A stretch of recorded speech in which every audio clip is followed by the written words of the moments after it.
I am at the new Martin Place Metro station in Sydney. You can see me looking down into the station here, so it's quite deep. Hopefully you're not getting a bit of vertigo. The first thing I noticed at this entrance is this really nice big piece of artwork. So this gives you this nice feeling as you enter the station. And yeah, as I was showing you earlier, it's a very deep station, but there are escalators and lifts, as we call them here in Australia, or elevators as you would call them in the US, to get you down to the concourse and platform levels. So there's no half measure stairs or anything like that here, just escalators and elevators to make that journey down to the platform nice and easy. And yeah, I'm really liking the aesthetic of the station.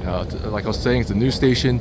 It just opened up in August 2024. So this is the city line of the Sydney Metro, which is essentially the first metro system in Australia. So it's basically brand spanking new. And yeah, you can see all the finishes are new. There's still a lot of work that needs to be done in terms of opening up retail shops and things like that here, but yeah, I'm really liking the aesthetic. So you saw that big piece of artwork at the station, and look at this transfer tunnel. So this tunnel basically connects the new metro station with the existing Sydney Trains station. So Sydney Trains is the existing heavy rail suburban train network in Sydney.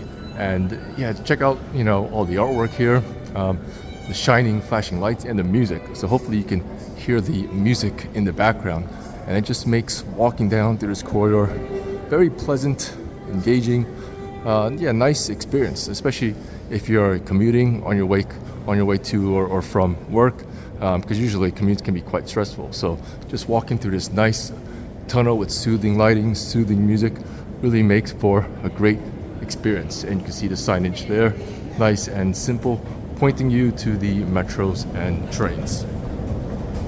Now you might be wondering, why does it matter if there's art and light and music in a station? Isn't the point just to get from point A to point B, so who cares? Well, actually, it does matter, and this highlights a fundamental difference in how public transport is perceived in Australia versus in the US.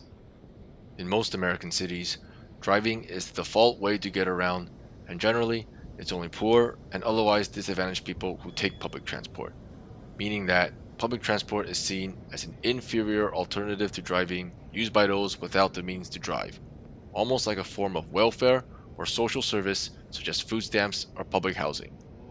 Taking public transport in the US is generally not a pleasant experience, so most Americans would not choose to do so unless there was no other option.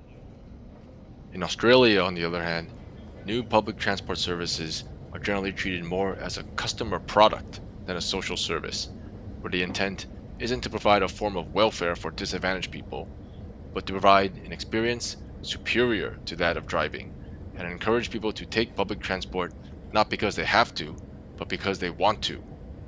Why deal with the stress and hassle of traffic and parking when you can just hop on a clean, modern, and efficient metro system? So, if American cities really want to reduce traffic and encourage people to take public transport instead of drive, then they need to start treating public transport as a product to compete with cars and treat passengers as customers they need to win the business of. And that is why things like art, lighting, and music matter, because they make stations feel infinitely more inviting to customers than stations that are dark and dank and that feel more like homeless shelters. As Sydney Metro has shown us, if you give your customers a viable and superior alternative to driving, they will use it. Thanks for watching. See you next time.